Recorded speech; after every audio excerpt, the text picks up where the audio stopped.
Morning students and friends. आजकल मैं ये देखता हूँ कि हमारी सनातन संस्कृति का और वेदों का बहुत मजाक बनाया जाता है, लेकिन साइंस से संबंधित कई गूढ़ रहस्य वेदों में, पुराणों में और शास्त्रों में दिए गए हैं। इसमें मैं आपको कुछ भारत में घटी घटनाओं का वर्णन करूँगा। 1984 में भोपाल की एक कंपनी से जहरीली गैस का रिसाव हुआ था और भोपाल गैस कांड का नाम उसे दिया गया था। इसमें कारखाने के टैंक से methyl isocyanate CH3NCO gas release हुई थी, लीक हो गई थी, और वो गैस का धुआं सीधे भोपाल शहर की ओर चलने लगा था, जिससे कि लोगों को घुटन और सांस लेने में जलन महसूस हुई और सीने में दर्द होने के बाद लोगों की मौतें हो गई थी। और उस समय बहुत बड़ी संख्या में लोग भोपाल गैस कांड में मारे गए थे और मिथाइल आइसोसाइनेट यानी कि CH3NCO गैस ने तबाही मचाई थी भोपाल में। उस समय दुनिया ने शायद पहली बार केमिकल वेपन्स की तबाही का अंदाज़ा लगाया था कि एक छोटी सी गैस कितना बड़ा गजब ढा सकती है। लेकिन उसमें भोपाल गैस कांड में कुछ परिवार बच गए थे, और ये वे परिवार थे जो अपने घर पर हवन कर रहे थे और हवन कुंड में लगातार हवन सामग्री डाल रहे थे। और जिन लोगों के घर में हवन का धुआं भरा हुआ था, वो हवन के धुएं ने मिथाइल आइसोसाइनेट गैस को अंदर घरों में आने से रोक दिया था। इसमें भी एक सिंपल साइंटिफिक फैक्ट्स है, ग्राम्स लॉ ऑफ डिफ्यूजन, और डिफ्यूजन के सिद्धांत के कारण डेंस धुआं अगर घर के अंदर भरा हुआ है, बाहर से आने वाली जहरीली मिथाइल आइसोसाइनेट गैस घरों के अंदर नहीं घुस पाई। और जो हवन करते हुए लोग थे, जिनके घरों में धूप बत्ती या अगरबत्ती का धुआं काफ़ी मात्रा में जल रहा था, हवन सामग्री जला रहे थे, हवन कर रहे थे घर में, उस समय 3-4 परिवार ऐसे थे जो कि हवन करने के कारण उस भयानक गैस त्रासदी से बच गए थे। गैस उनके दरवाजे तक पहुंची, लेकिन घर के अंदर डेंस धुआं भरा होने के कारण, ज़्यादा डेंस मीडियम होने के कारण, वो मिथाइल आइसोसाइनेट गैस घर के अंदर डिफ्यूजन के द्वारा घुस नहीं पाई और उन परिवारों के लोगों की जान बच गई जो लोग घर में हवन कर रहे थे। जितना गाढ़ा धुआं घर में होगा, बाहर से आने वाली जहरीली गैस घर के अंदर प्रवेश नहीं करेगी। सिंपली डिफ्यूजन का सिद्धांत है, इसके पीछे साइंस है, और हमारे ऋषि मुनि इस बात को हजारों साल पहले भी जानते थे। इसीलिए सुबह शाम हवन करने का प्रावधान था कि हवन करने से जो धुआं घर में भरेगा, वो घर में भरे हुए दूषित गैसों को डिस्प्लेस करेगा, और डिस्प्लेस करके धुआं काफ़ी डेंस और हैवी होता है, और प्रदूषित गैसें या वायरस और बैक्टीरिया भी अपने घरों से बाहर धकेल दिए जाते हैं। इसमें कोविड के टाइम पर भी जिन लोगों के घर में हवन हुए सुबह शाम,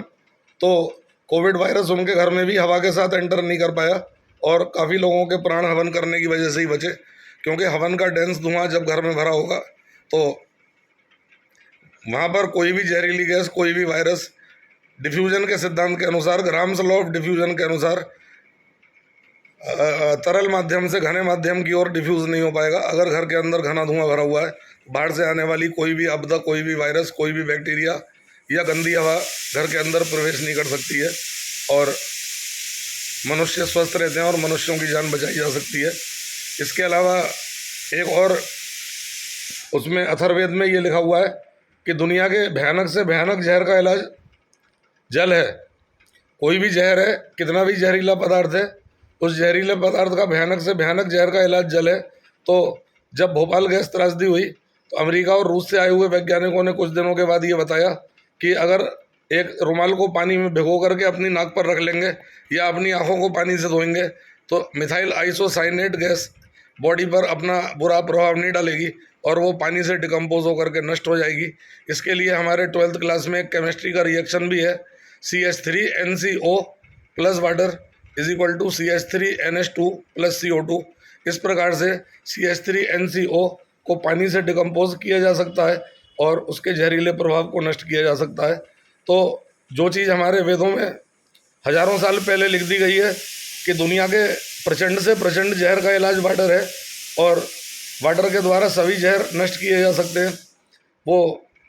उस समय के बड़े बड़े वैज्ञानिकों ने भी माना था कि भोपाल गैस कांड में निकलने वाली CH3NCO गैस वाटर से डिकम्पोज हो जाती है। मैं फिर से एक बार इक्वेशन बोल देता हूँ जो हमारी बुक्स में लिखी हुई है, CH3NCO plus water is equal to CH3NH2 plus CO2।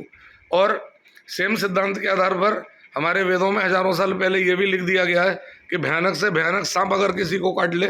और व्यक्ति मर गया हो या कोमा में चला गया हो सांप के जहर से, तो उसकी डेड बॉडी को जलाने का प्रावधान नहीं है और उसकी डेड बॉडी को नदी में या गंगा जी में बहा दिया जाता है, ताकि लंबे समय तक पानी के संपर्क में रहने के कारण ऑस्मोसिस के प्रोसेस से अंदर से जहर बाहर पानी में आ जाता है धीरे धीरे करके, और काफ़ी लोगों के प्राण बचा लिए जाते हैं। ऐसी कई कहानियाँ हमने सुनी भी हैं और इन पर कई फिल्में भी बनी हैं। तो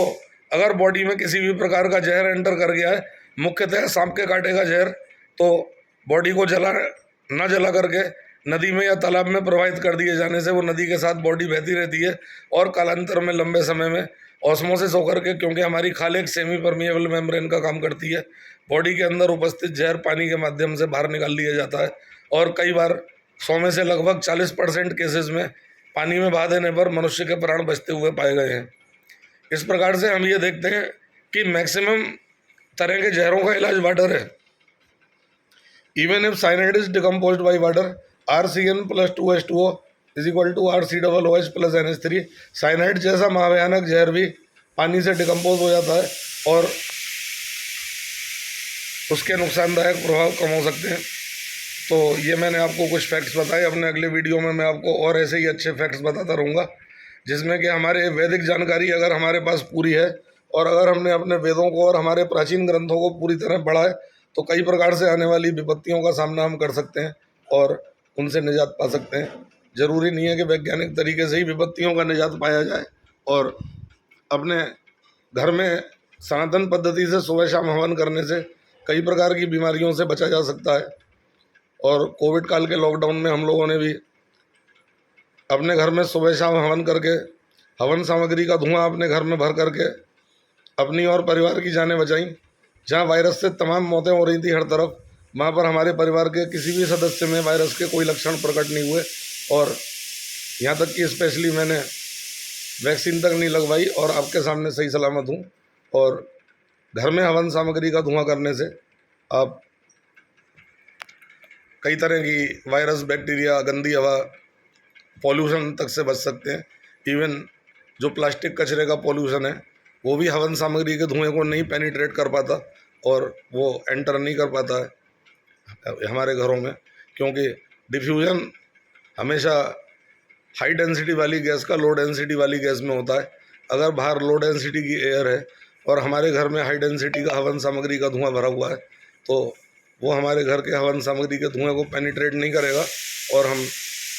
तमाम तरह की बाधाओं से सुरक्षित रहते हैं। तो हमारे ऋषि मुनि जो पहले हवन किया करते थे, उसमें कुछ भी गलत नहीं था। और ये आजकल के प्रदूषण के माहौल में, आजकल की अनसर्टेनिटी की लाइफ में, आजकल के तमाम अनिश्चितताओं से भरे हुए माहौल में अपने जीवन को और अपने स्वास्थ्य को बचाने का बहुत अच्छा साधन है। हवन को अपनाइए, सनातन पद्धतियों को अपनाइए, जीवन को सफल बनाइए, ये बहुत ज़रूरी है। और इसके अलावा अब जैसे एक बहुत महत्वपूर्ण समस्या हमारे जीवन में आती है, आज सभी लोग ये कहते हैं कि जो भी फसलें हैं, जैसे कि सेब है, टमाटर है और कोई भी और सब्जी है, तुरई है, लौकी है, तो उसमें फर्टिलाइज़र और केमिकल्स आ रहे हैं, क्योंकि खेतों में बहुत ज़्यादा फर्टिलाइज़र्स और पेस्टिसाइड्स छिड़के जा रहे हैं, जिसकी वजह से